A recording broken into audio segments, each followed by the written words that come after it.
up toward Jamaica, but all this is happening slowly. So once it makes its move toward Jamaica and then the weather really starts deteriorating over the island, it's going to be nasty and dangerous for an extended period of time. We'll look at that here in just a moment. All right, so there's the latest from the hurricane hunters out there. 140 mile an hour winds, Category 4, solid Category 4. And when you look at the satellite picture, you can see that this, even though the pressure has gone up a little bit, the actual development of the storm has increased. We'll see that when we look close up here in just a moment. Moving now west at 5, so it is taking that path that we talked about yesterday, that slow path beneath Jamaica, far enough offshore that the core is well offshore. There are not strong winds right at the coast in Kingston or anywhere like that. And there's the pressure number that we're going to watch. We expect that will go down some more later on today. All right, look close up here now and watch the eye. And what you're going to see is it starts out a little cloudy and then it clears up. So there, it's clear. Now let's go back. See, cloudy, cloudy, cloudy, and then clearing up.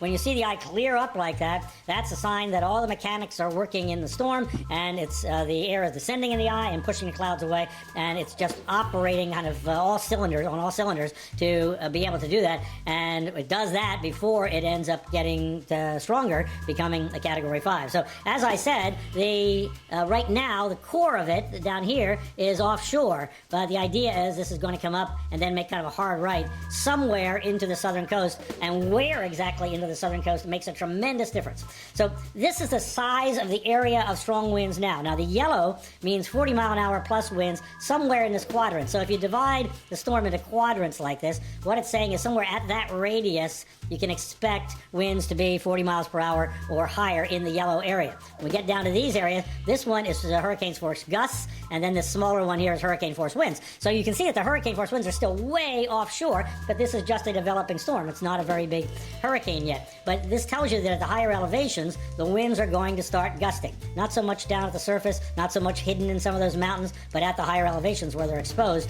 the winds are going to start gusting in the eastern parishes of Jamaica.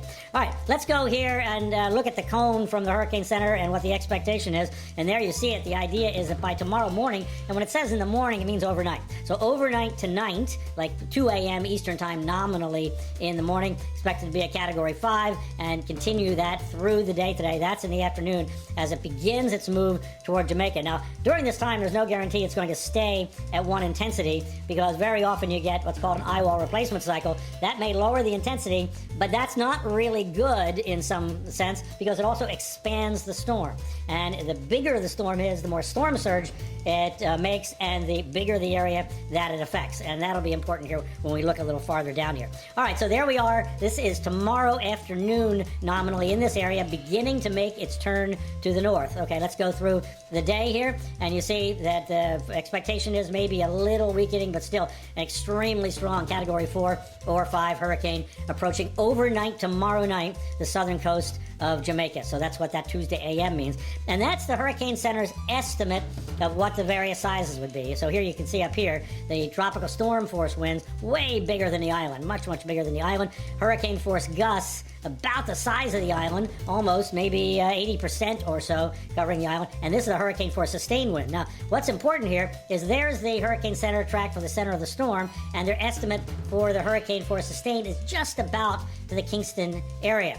But if we go through an eye wall replacement cycle and the storm expands, weakens but expands, that can expand this out and put more water into Kingston Harbor and so forth. It becomes actually more dangerous along the coast. The peak winds might be less, but still very strong, and more storm surge and conceivably more rain as well. All right, talk about rain. Here you can see the forecast based on the European model. Now, this is the idea that, like the Hurricane Center, the center is coming in here. So the core of the rain, and you can see this is up in the 3 feet range here, is coming in there. If the center comes in over here, then that's more likely to be just to the right of the center. But all these amounts, look at the dark reds over in here. So this is up in a couple of foot range. So the Hurricane Center is estimating up to 3 feet plus or minus, maybe 40 inches in some isolated places here. So extreme rainfall, and if it rains on the mountains, that has to go downhill. For example, look at these tall mountains here to the northeast of Kingston. So the moisture comes in, hits those mountains, and then it's all downhill, and it has to get through the city, has to get whatever through the towns, through the villages, or whatever they are, and it has to get to the coast. So this is why this is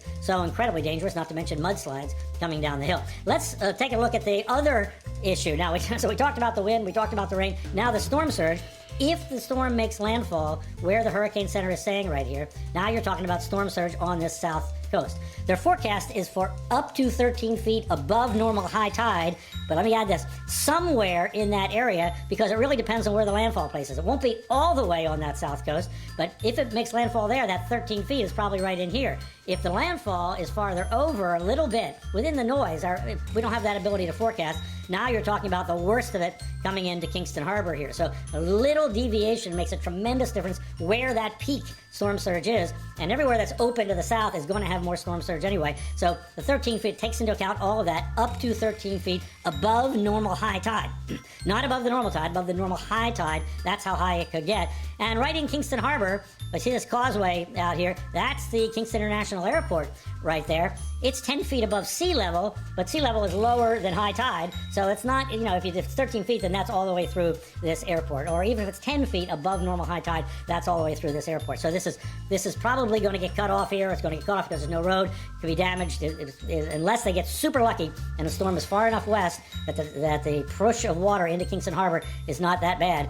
This is going to be very bad for the airport. There's another area up in here which is very vulnerable to storm surge. So you have Kingston over here. This is Kingston, and this is Portmore, which is a big suburb of Kingston, essentially. And in between, it's this very marshy area, and it's a drainage area. And here you can see, right in there, that's the drainage canal that comes out of Kingston for all the drainage. And you can make it out in here. I think you can make out that line there. That's called the Sandy Gully. And this, the name of that gully escapes me. But in any case, that's how they drain the city. That's how they get the water through the city, through these big gullies. And it all comes out right there. Well, if the storm surge is coming in and pushing in against that, it can't drain. So that's a significant threat there. And this is prone to flooding. And the wastewater plant, right there, is also prone to being rendered inoperable. That's the wastewater plant for, I don't know how much of Kingston, but it's a big wastewater plant. So all these daunting issues coming for the capital there. All right, in terms of the rest of the rain around the region, continuing on the south coast here, this is now from now through Wednesday, on top of the foot or two of rain that they've had there. And here you see the path all the way up over eastern Cuba and into the Bahamas. And there you see the cone diminishing as it goes to the north some. And Bermuda is going to have to watch it here toward the end of the week. So a lot going on, guys. Daunting for Jamaica. I mean, we just hope that somehow it finds a path through that country that avoids at least a significant part of the population. But that's not clear this morning. Yeah.